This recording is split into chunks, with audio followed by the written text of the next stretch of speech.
Welcome to the WGU Alumni Podcast. We're thrilled to have you tuning in yet again for another exciting episode. My name is Jeff Burton. I'm the Senior Manager of Alumni Engagement here at WGU.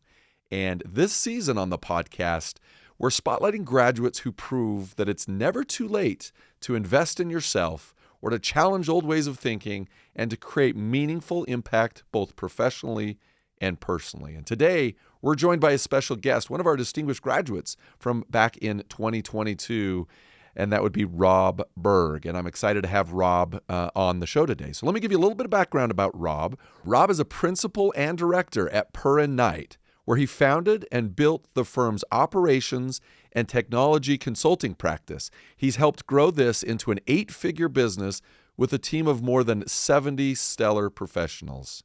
He earned his master's in management leadership from WGU in 2015.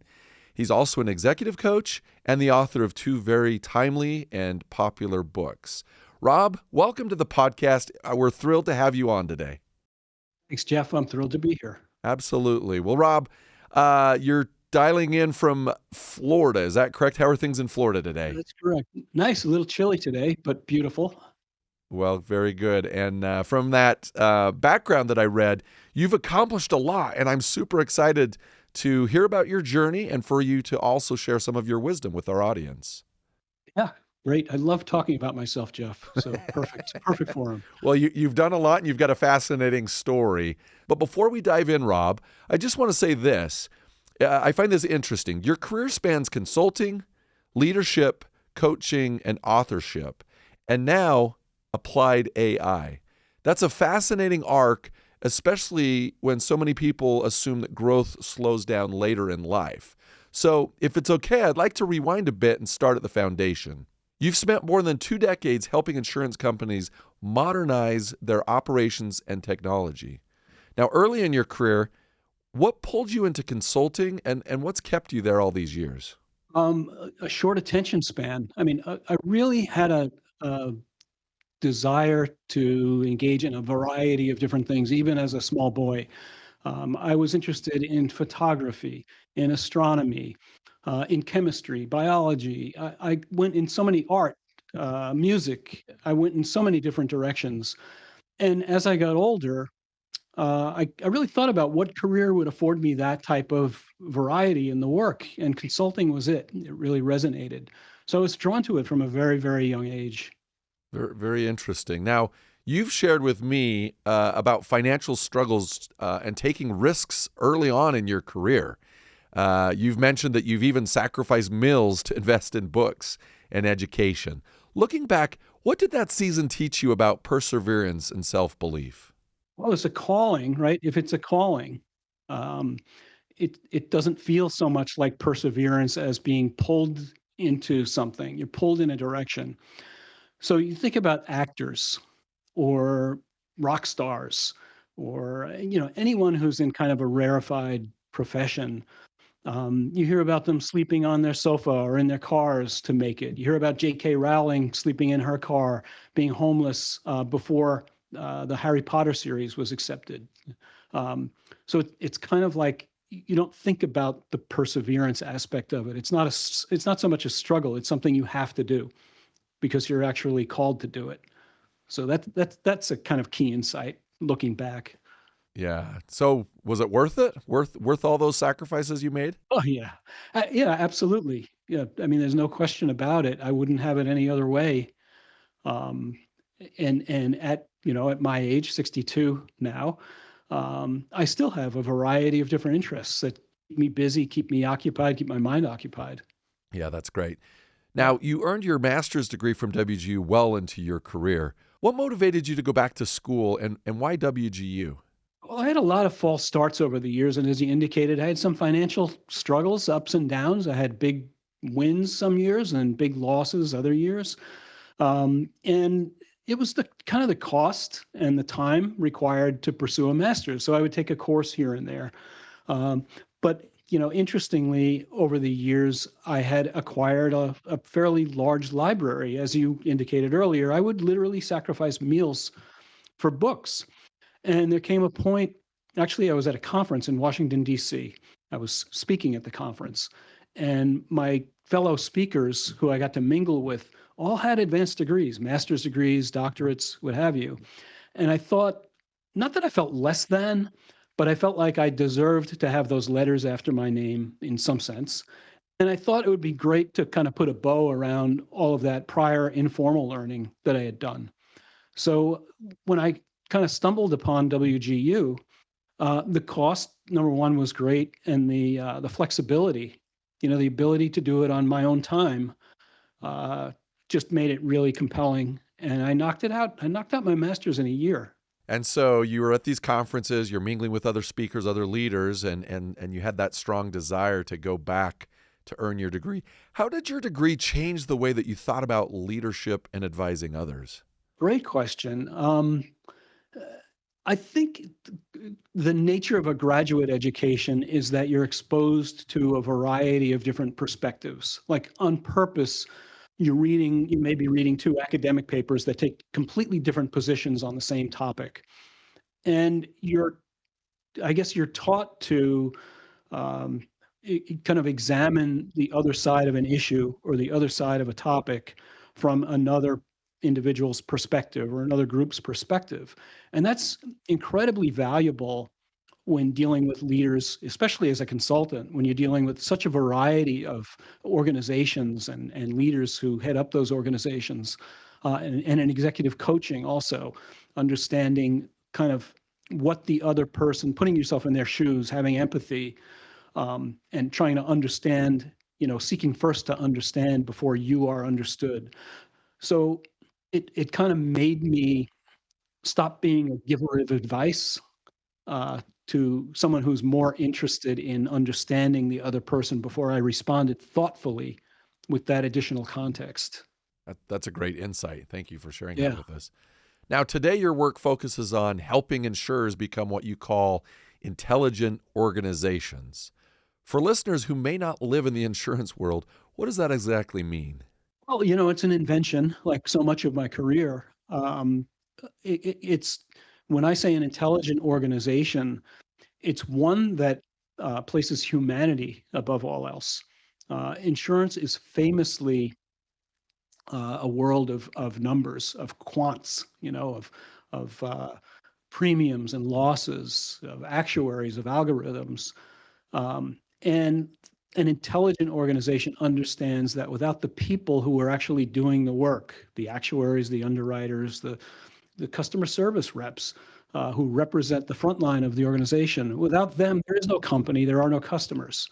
So when that becomes a primary focus for the leadership in an organization, that's kind of, I cast them, maybe unfairly so, but that's what I consider an intelligent organization. You really understand the fact that at the end of the day, it's the people who make it what it is. Very nice. Keeping with that idea of people, you're very intentional about taking a human first approach to AI and automation. Why is that distinction so important right now? Well, we all know that AI, like your ChatGPT, chatbots, and Claude and Gemini, they hallucinate. They'll fill in the blank spaces for you, with stuff that's completely fabricated from whole cloth. Um, when you leave out the human element, which is creativity and critical thinking, innovation, those things, um, you run the risk of having the AI make decisions for you. Because when you think about it, and I'll get a little bit technical here, but a large language model, all it's doing is looking at the words or phrases in the prompt, in the question that you're posing, and it's looking in a high dimensional space, I'll call it, for words or phrases that are close to it, in proximity. So if you're imagining a three-dimensional space, dog, cat, and veterinarian may be close to each other in that three-dimensional space. Um, when you're in the insurance world, we have a term of art called CAT, which is short for catastrophe. But everyone says CAT modeling and CAT claims and CAT. So if you're posing a question without the human context, it may place the next word in the sequence or next phrase in the sequence next to dog, cat, and veterinarian instead of CAT, which means catastrophe, which is related to insurance, which isn't related to insurance claims. So you need that human judgment to kind of refine the prompt. So it's the quality of the question that's asked which determines the quality of the output, and that's a huge that's hugely important. You can't use it like Google. You've got to really think through the context in which you're framing the question, because at the end of the day, AI is stupid. It's just it's just a bunch of words and phrases and space in this. It's not three dimensions, it's thousands of dimensions, and trying to figure out where the next thing is that comes in sequence. Very, very fascinating. And yeah, you're right. I mean, it knows everything, but it is without the human and without that context. I don't want to say dumb, but it needs that direction for sure. So, Rob, you've said that technology alone doesn't transform organizations, that people do. What do leaders often get wrong when they try to introduce AI into their teams? They look at it like another project. Like, our AI project failed. I hear that. We tried it, it doesn't work for us. We can't find out any good use for it. It's not a project. It's kind of integral to the fabric of the organization. There was a study recently, I think it was MIT, and the headline was like, 95% of AI pilot projects fail to realize their goals. And that there was an uproar as a result of that. A lot of posters on LinkedIn and a lot of naysayers came out and said, see, 95% of this just doesn't work. It's garbage, it's overhyped, and what have you. Um, I say flip the script. 5% are getting it right. 5% are going to outgun you. 5% are going to compete better than you.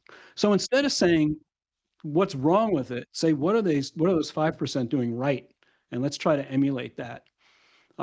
So yeah, don't look at it like a project. Look at it as integral to the fabric of the organization, like so many other things. Um, and focus on the wins, not on the losses. Now, in your background, in your bio that I read as at the start of the show, I mentioned that you have written 2 books. So the titles of those books, The Courageous Consultant and The Consultant's AI Companion. Rob, what compelled you to put your ideas into writing? Yeah, well, the first one, there's literally a 20-year history. For 20 years, I wanted to write a book. Why did I want to write a book? I didn't really know. I couldn't answer that question. Vanity, perhaps, you know? And I realized every time I took pen to paper, I just didn't have a lot to say. And over, that span of time, I had accumulated a lot more experience and a lot more practical experience. So I wanted to kind of look back at what I had jotted down over those 20 years and organize it and then extend it based on what I had learned over those 20 years. So clarity was number one thing that compelled me to write that first book. Reach, of course, because a book is portable. You can take now all of this thinking and knowledge or whatever, successes and failures, and you can carry it with you wherever you go. And hundreds or thousands can carry it with them wherever they go. So the reach, and then legacy. Those books will be here when I'm not, and I love that. I just love that idea.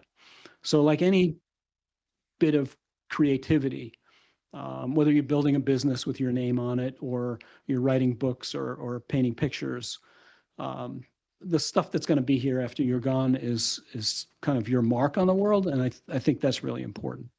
And then the AI book was a proof of concept because I used ChatGPT deep research to do all of the research on the book, and then just extensively edited the book. So I wanted to demonstrate, kind of eat my own dog food, as they say. I wanted to demonstrate that I could use AI in a way that created a valuable product that other people could gain or benefit from.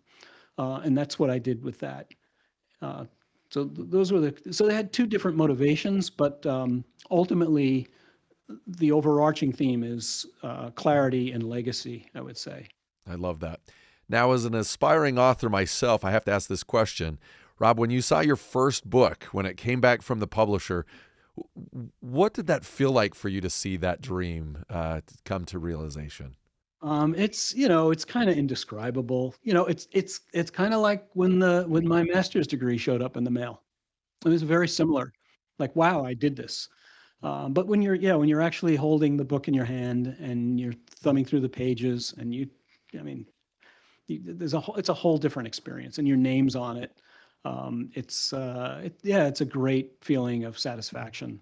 If you had to sum up your philosophy as a consultant and a coach into one idea, what would that be? First and foremost, be an original. And in fact, in the book, The Courageous Consultant, I have 7 keys to be an exceptional advisor. And they are, the last one is make it your own. And I, I framed the key that way um, because, for example, in the consulting world, there are tons of different frameworks out there. There's the project management body of knowledge, business analysis body of knowledge. There's the COBIT framework for IT governance and management. There's the ADKAR change management framework. There's the John Kotter change management framework.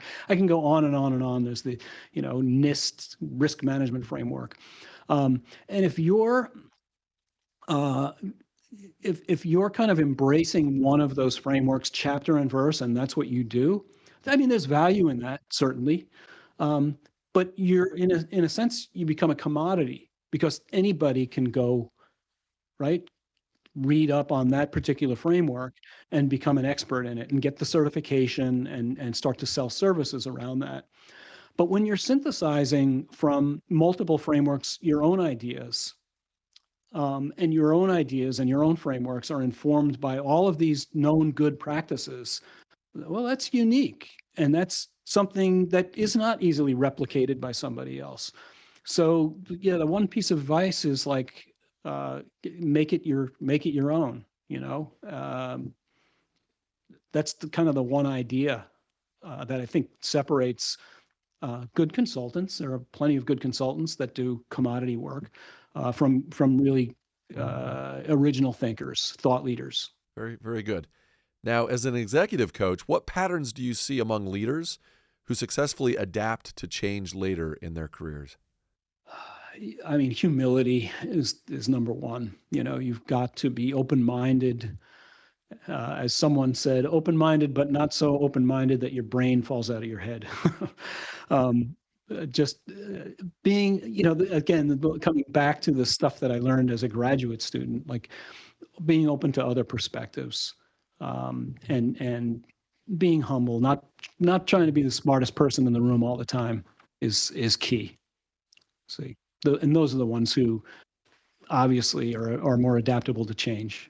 Now, this season has been really awesome for me to be able to talk to a lot of our different WGU graduates. And one of the things that we talk about, and really an overall theme, is it's never too late. And I love this thinking, and I love that every person at WGU has a different take on that and what their journey meant to them. So you said that continuing formal education well into your 50s was one of the most rewarding decisions that you've ever made. What would you just say to someone who feels like maybe they missed their window to grow or to pivot or to reinvent themselves? Well, I'd say that you missed the window. The only time you've actually missed the window is when you stop breathing. That's when the window's gone. Um, there's this notion, this concept that you may be familiar with called the hero's journey, right? The hero is called to do something. Hero hears the call, and the hero goes out on an adventure and learns things and is guided by others along the way, and then returns and shares what they've learned and their kind of newfound wisdom with the rest of the world. That's the hero's journey. And if you don't answer the call, well, you're not taking that heroic stance. You're not becoming that hero. The good news is it's not time bound. So you may hear your call as a younger person.